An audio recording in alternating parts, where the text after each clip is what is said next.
रमता राम जपो रे प्राणी, अब तो सुन ले राम कहानी।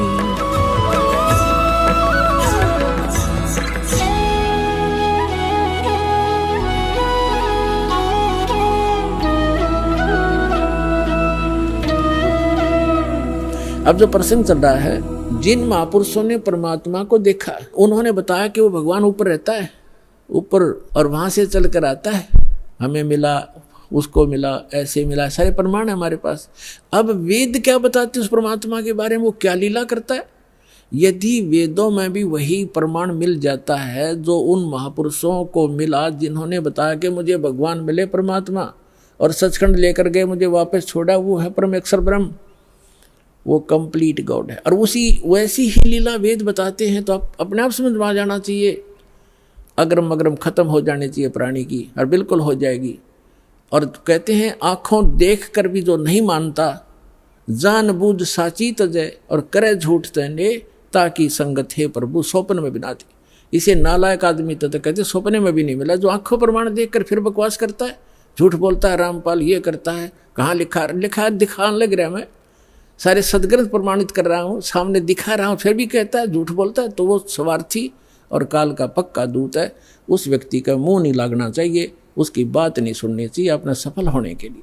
आप जी को इतना स्पष्ट हुआ कि परमात्मा जब शिशु रूप धारण करके आता है दूसरी सतिथि में, 3 प्रकार से हमारा धारण पोषण करता है, हमारा कल्याण करने के लिए 3 प्रकार के शरीर में वो लीला करता है। एक तो सतलोक में रहता है, वहाँ तो बहुत तेजों में शरीर है, वहाँ से हल्का तेजपन रूप बना करके, और दूसरे सतिथि में एक शिशु रूप धारण करके प्रत्येक युग में परमात्मा मिलते हैं, आते हैं, ऐसा लीला करते हैं। उनकी यही लीला, परवरिश की लीला कुंवारी गांव से ही होती है।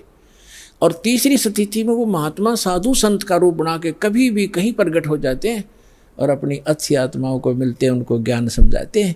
उनके विषय में आपको बहुत बार बताया है कि किन किन महापुरुषों को वो मिले हैं, और उन्होंने फिर बताया कि हमको परमात्मा मिले अनंत कोट ब्रह्मांड का एक रति निभार, और सतगुरु पुरुष, पुरुष माने परमात्मा, भगवान, कंप्लीट गॉड, कबीर है, कुल के सृजनहार। अब वेद क्या बताते हैं परमात्मा की महिमा, क्योंकि परमेश्वर ने कहा कि वेद मेरा भेद है, मैं ना मिलूं वेदन के माही, और जौन वेद से मैं मिलूं वो वेद जानते नहीं, कि वेद मेरा भेद है, मेरी महिमा का गुणगान करता है वेद। लेकिन वेदों में वर्णित विधि से मैं मिल नहीं सकता, मेरी महिमा तो कंप्लीट है। लेकिन जिस वेद से, वेद माने ज्ञान से, तत्व ज्ञान से मैं मिलूं, वो ये चारों वेद जानते नहीं, इनमें वो ज्ञान नहीं है। उसका ज्ञान स्वयं ही परमात्मा ने आके बताया, अरिविश दास को भेज रखा है, लाभ उठाओ प्राणियों। ये देखो, अब आपको ऋग्वेद दिखाते हैं। ये है ऋग्वेद। ये कहाँ से प्रकाशित है? सार्वदेशिक कार्य प्रतिनिधि सभा, महर्षि दान भवन, रामलीला मैदान, नई दिल्ली से। ये कौन इसके भाषा, आर्य भाषा भाषे, ये मुद्रक है। कमाल की बात है कि जो व्यक्ति परमात्मा को निराकार बताते हैं कि वेदों में निराकार लिखा, वो अनुवाद कर रहे हैं। कैसी अद्भुत लीला उस परम पिता की पुण्यात्माओं, आप पर रहम कर रखा है। यदि इन वेदों में ये ना लिख रखा होता, अनुवाद नहीं कर रखा होता इन्हीं के द्वारा, तो ये कभी भी आपको ऊपर नहीं आने देते कि रामपाल दास साची कह रहा है। लेकिन वो तो अन्य प्रमाण बहुत से देता दास, और भगवान जो लीला करता वो करके दिखाते, प्रमाणित तो हो जाता, लेकिन और ज़्यादा समय लग जाता। ये भ्रमित करने वालों का दाव लगा रहता। अब इनका दाव कति समाप्त हो गया। इन्होंने अपने कर कमल से अनुवाद कर रखा। अनुवाद सही है, उनकी सोच गलत है, उनका अनुभव गलत है। महर्षि दानंद ने सत्यार प्रकाश नामक एक पुस्तक का निर्माण किया है, रचना की है। उसमें उन्होंने स्पष्ट लिखा है कि मैंने इस पुस्तक का निर्माण वेदोनुसार किया है, वेदों के प्रमाणों को हल्का सरल करके लिखा है। और उसमें स्पष्ट है कि वेदों के विपरीत ज्ञान है सारा। महर्षि दानंद और उसके सारे चेले परमात्मा को निराकार बताते हैं, उसका कोई स्थान नहीं है, वो एक देशीय नहीं है, एक स्थान पर नहीं रहता। और देख वेद क्या बताते हैं, वो एक देशीय है, भवनों के सब लोकों के ऊपर के स्थान पर रहता है, और वहाँ विराजमान है, धूलोक के तीसरे पृष्ठ पर रहता है। एक देशीय है। तो ये महर्षि दयानंद कंप्लीटली अज्ञानी आदमी था पूर्ण रूप से, और उसी अज्ञान के आधार से उनके द्वारा भ्रमित आर्य समाज है। दास का उद्देश्य किसी की निंदा करना नहीं, केवल आपको सही दिशा देना उद्देश्य रखता हूँ कि आपके समझ में आया नहीं, ना इन ऋषि महर्षि इन ब्राह्मणों का समझ में आया, इस दास पर दया करी, इसका पूरा मानव समाज लाभ उठाओ, सबका कल्याण होगा। हमने किसी से द्वेष नहीं। ये देखो ऋग्वेद मंडल नंबर 9 सूक्त 86 और मंत्र नंबर 26 पढ़ेंगे। इसमें लिखा है कि यज्ञ करने वाले यजमानों के लिए परमात्मा, यज्ञ माने धार्मिक अनुष्ठान, करने वाले यजमान माने भक्त, साधना करने वाले साधकों के लिए परमात्मा सब रास्तों को सुगम करता हुआ उनके विघ्नों यानी संकटों को मर्दन करता है, नष्ट करता है, उनको पवित्र करता हुआ और अपने रूप को सरल करता हुआ। क्योंकि सतलोक में परमात्मा का रूप आपको बताया दास ने कि बहुत तेजों में है। अगर वो एज इट इज आ जावे यहाँ पर उसी तेजो युक्त शरीर से, जिसके एक रोमकूप में करोड़ सूर्य करोड़ चंद्रमा मिला दे, इतनी रोशनी तो हमारी चरम दृष्टि नहीं दे सकती। हम तो एक सूर्य को नहीं देख सकते, और वो तो करोड़ों सूर्य एक रोमकूप में इतना प्रकाश इतनी चंद्रमा मिला दे। तो इसलिए परमात्मा अपने रूप को सरल करके आते हैं। जैसे एक कक्ष में कमरे में 1000 वाट का ट्यूब है, 500 की है, 100 की है और एक 0 की भी है, या 10 वोल्टेज की है। सब बंद करके एक 10 वाट की चालू कर दी या 5 वाट की, तो जितना आवश्यक प्रकाश उससे है वो हो गया, बाकी वो है विद्यमान लेकिन वो प्रकाश ऑफ कर लिया। ऐसे वो परमात्मा का जो शरीर है इतना नूरी है, उसको कम करने के लिए वो अपने उस ऐसे स्विच ऑफ करके ओनली सिंपल सा प्रकाश युक्त शरीर यहाँ रख लेते। तो उसका प्रमाण यहाँ देखिएगा, ये पढ़ रहे हैं ऋग्वेद मंडल नंबर 9 सूक्त 86 मंत्र 26 पढ़ रहे हैं, 86 का 26। अपने रूप को सरल करता हुआ, अपने रूप को शरीर, अपने रूप को सकल को सरल करता हुआ वह कांति में परमात्मा। ये देखो इन्होंने यहाँ गड़बड़ी कर दी। ये देखो यह है कबीर, हम कबीर बोले, बै बोला हम कबीर, वेदों को वेद बोलते हैं, तो यहाँ कबीर हम यू कबीर लिखा कबीर। इस रे को इन्होंने संधि छेद करके अपसर्ग लगा दिया, अपसर्ग लगा के इसका अर्थ कर दिया, कवि का अर्थ कर दिया सर्वज्ञ। कवि कोई सर्वज्ञ नहीं होता, ना आज तक होया है, परमात्मा ही सर्वज्ञ होता। यहाँ अर्थ नहीं करना चाहिए था, अर्थ करके अनर्थ किया इन्होंने। यदि कहीं किसी काव्यकार की महिमा वर्णित हो और वहाँ कवि शब्द हो तो वहाँ अर्थ किया जा सकता, काव्यकार कर दे, सर्वज्ञ वहाँ भी नहीं किया जा सकता। तो यहाँ कबीर देव लिखना था। आपको प्रमाण दिखाते हैं, जैसे ये एक पुस्तक है यजुर्वेद, इस पर ऊपर लगा हुआ है। अब इसी में प्रमाण दिखाते हैं आपको। ये देखिएगा, ये यजुर्वेद है, ये महर्षि दयानंद द्वारा ही इसका अनुवाद है। ये प्रकाशक सार्वदेशी कार्य प्रतिनिधि सभा 2/5 महर्षि दयानंद मैदान नई दिल्ली से, और ये महर्षि दयानंद द्वारा इसका अनुवाद है और ये यहाँ से छपा। इसके हम आपको ले चलते हैं 36वें अध्याय के, यह 60-30 अध्याय यानी 36वां अध्याय 36, 60-30, 36, 36, 36। और यहाँ आगे हम ये यजुर्वेद है और यहाँ देखिएगा इसका प्रथम मंत्र है। इसमें लिखा है कि रचम वाचम प्रपदे मनो यजु प्रपदे, ये यजु शब्द है, इसका 2 अपसर्ग लगा रखे। अब इसका अनुवाद महर्षि दयानंद जी ने यहाँ कर रखा है, देखिएगा इसमें यजु, ये यजु शब्द है, इसका अर्थ यजुर्वेद लिख दिया, बिल्कुल सही। अगर इसका अर्थ कर देता तो ये महिमा यजुर्वेद की थी, और यहाँ यजुर्वेद लिखना पड़ा, ये रे ला के हमको यजुर्वेद बोलना, यजुर्वेद। तो यहाँ रे इसने यजुर्वेद लिखा, बिल्कुल सही लिखा। अगर यहाँ अर्थ कर देते तो महिमा यजुर्वेद की थी, तो कैसे समझते कि किसकी महिमा, ये अनर्थ हो जाता। इसी प्रकार यहाँ इन अनुवादकर्ताओं ने कबीर का अर्थ लिखना था, कबीर देव। यहाँ कवि का अर्थ जैसे अपसर्ग भी लगे हैं तो इसको लिखना था कबीर देव है उस परमात्मा का। वो कबीर देव माने साहब परमात्मा, कबीर हम कबीर बोले, कबीर देव लिख देती है, देव माने परमेश्वर और कबीर माने कबीर। हम कबीर साहब कहने लगे अपनी लोकल भाषा में, हम वह को वह बोलते हैं, और कबीर देव, कबीर साहब, कबीर भगवान, कबीर अल्लाह, अल्लाहू अकबर।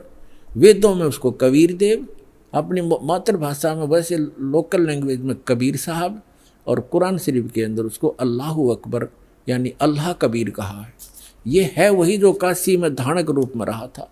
ये उन महापुरुषों ने प्रमाणित भी कर दिया कि हम सुल्तानी नानक तारे दादू को उपदेश दिया, जात जुलाहा भेद नहीं पाया, काशी माए कबीर हुआ, अनंत कोट ब्रह्मांड का एक रति निभार, और सतगुरु पुरुष कबीर हैं ये कुल के सिरजनहार। हमने फिर से ऋग्वेद ले लिया, यजुर्वेद रख दिया, क्योंकि अब हम इसको प्रमाणित कर रहे थे। ऋग्वेद मंडल नंबर 9 सूक्त 86 के मंत्र 26 को हम पढ़ रहे हैं। यहाँ आगे थे कि यज्ञ करने वाले यजमानों के लिए परमात्मा, यज्ञ माने धार्मिक अनुष्ठान, यानी साधना करने वाले साधकों के लिए परमात्मा सीधा सारस बन जाता है।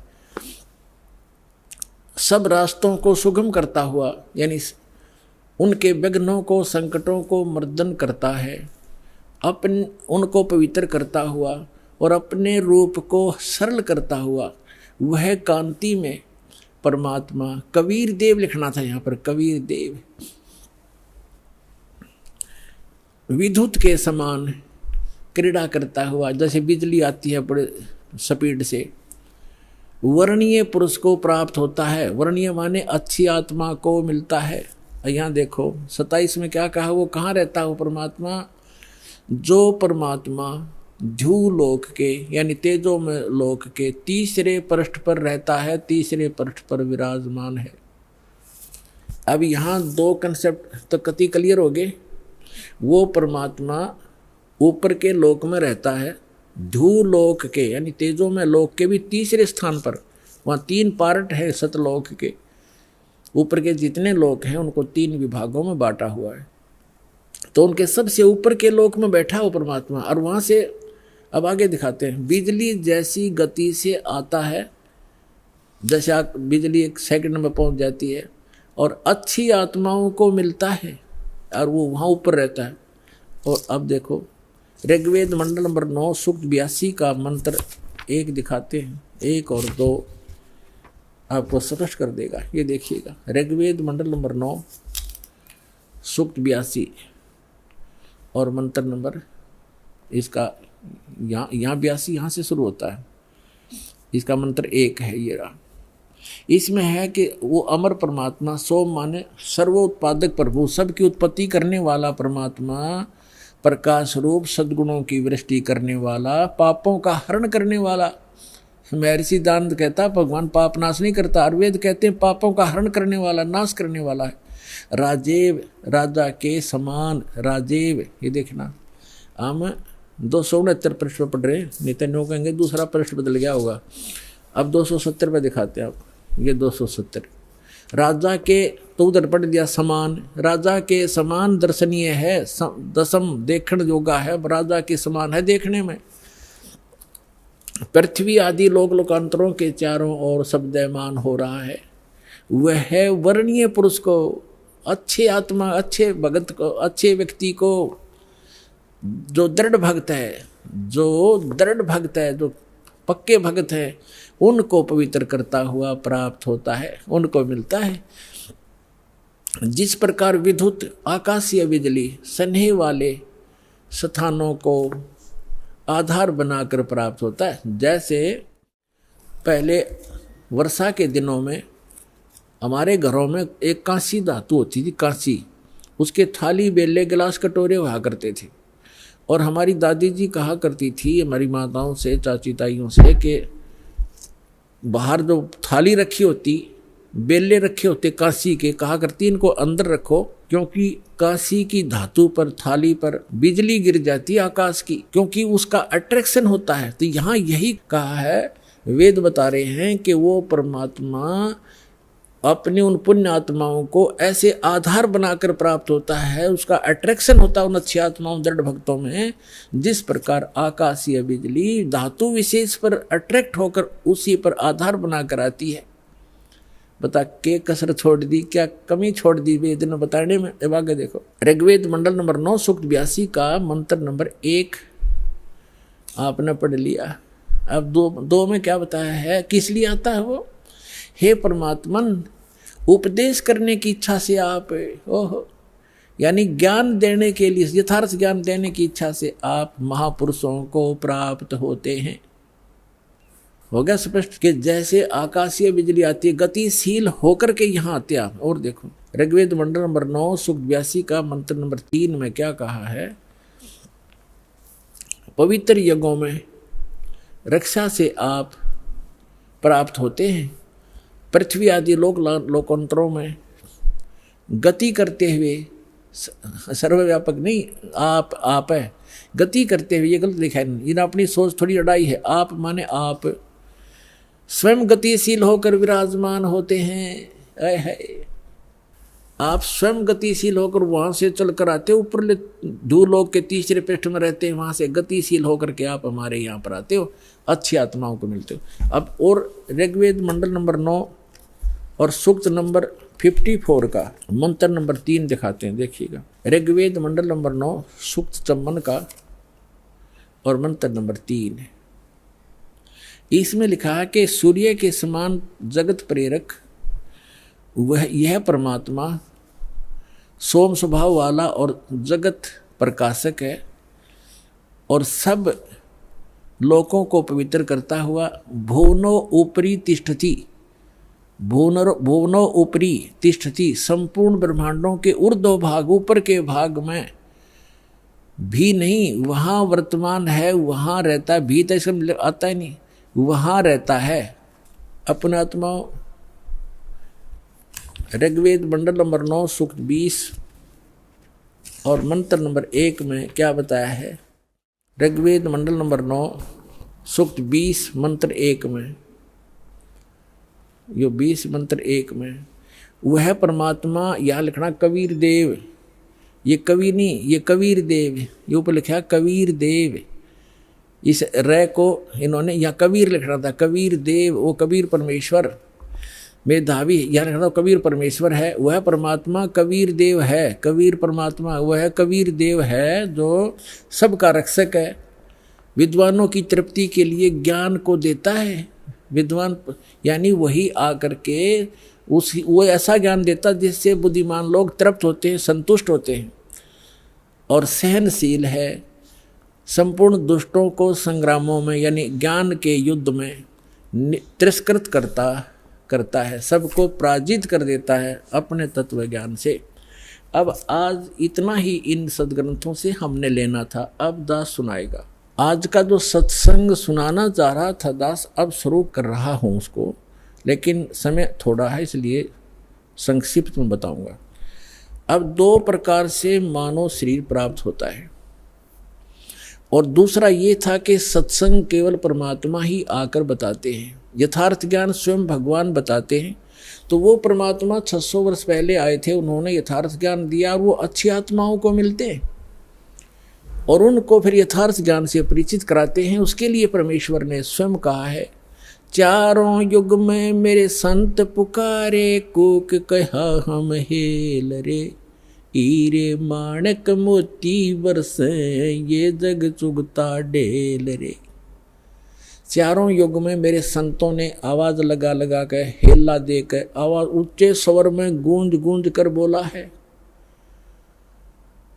और हमने भी चारों युग में मेरे संत पुकारे, मेरे संत जो मुझसे परिचित हुए, और कूक कहा हम हेल रे, हमने सब जगह आवाज लगा लगा कर ढोल के डंके पर कहा कि तुम साधना गलत कर रहे हो, तुम अपने ग्रंथों से परिचित नहीं हो बच्चों, हम जो ज्ञान दे रहे हैं ये मोक्षदायक है, तुम्हारा पाप नाश करेगा, तुम्हें सुख देगा।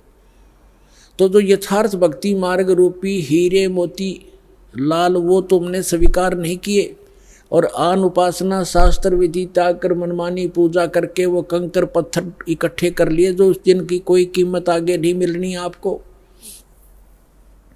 तो यहाँ बताते हैं, चारों युग में संत पुकारे, कूक कहा हम हेल रे।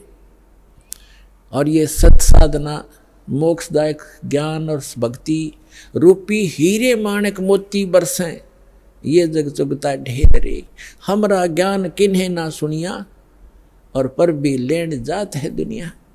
हमारा ज्ञान कोई सुनता नहीं, और वहाँ पर भी में नहाने जाते हैं उस तालाब में जहाँ इन शास्त्र विरुद्ध ज्ञान देने वाले साधकों ने, संतों ने मिसगाइड किया हुआ है। वहाँ कुंभ का मेला लगेगा, उस तालाब में नहाने से मोक्ष हो जाएगा। आपसे पहले तो कछुए, मछलियाँ, मेंढक रहते हैं, वो मुक्त हो जाते हैं, आपसे पहले उसके अंदर ही पड़े हैं वो। अरे बोले आदमियों, है कहीं गीता जी में लिखा कहीं पर ये जा करके पर भी लेकर आओ, या कोई अन्य मंत्र जाप करो, या श्राद्ध निकालो? बल्कि मना किया है श्रीमद् भगवद गीता में 9वें अध्याय के 25वें श्लोक में कहा है कि जो भूत पूजते हैं वो भूत बनते हैं, जो देवों की पूजा करते हैं देवलोक में जा करके उनके नौकर लगते हैं, वहाँ चले जाते हैं, और जो पितृ पूजते हैं वो पितृ लोक में चले जाते हैं, और मेरे पूजने वाले मुझे प्राप्त होते हैं, यानी ब्रह्मलोक में चले जाते हैं। और फिर वो 18वें अध्याय के 62वें श्लोक में कहता है कि उस परमात्मा की शरण में जा, जहाँ जिसकी कृपा से तो परम शांति को, सनातन परम धाम को प्राप्त होगा। तो कहीं पर भी पूरी श्रीमद् भगवद गीता में ना कोई तीर्थ, ना व्रत, और ना ही किसी अन्य उपासना का प्रमाण है। तो हमने शास्त्र विधि अनुसार साधना करनी है, जो हमारे सदग्रंथ बताते हैं। सदग्रंथों में आपको पहले भी बता दिया कि जो वेद हैं, चारों वेद, ये गॉड गिवन हैं, लेकिन 5वां वेद गुप्त था, इसने छुपा दिया। उसमें कंप्लीट कोर्स था, पूरा मोक्ष मार्ग था, पूरा ज्ञान था, वो नहीं रखा तो परमात्मा स्वयं आकर वो ज्ञान देते हैं। उस ज्ञान के अंदर ये पूरा कोर्स है मोक्ष प्राप्ति का, यहाँ के सुख प्राप्ति का, आपके संस्कार में, प्रारब्ध में, आपकी किस्मत में लिखे हुए पाप को टालने का। ये साधन वालक ने वर्णित किया है, जो दास के पास उपलब्ध है, इसको प्राप्त करो।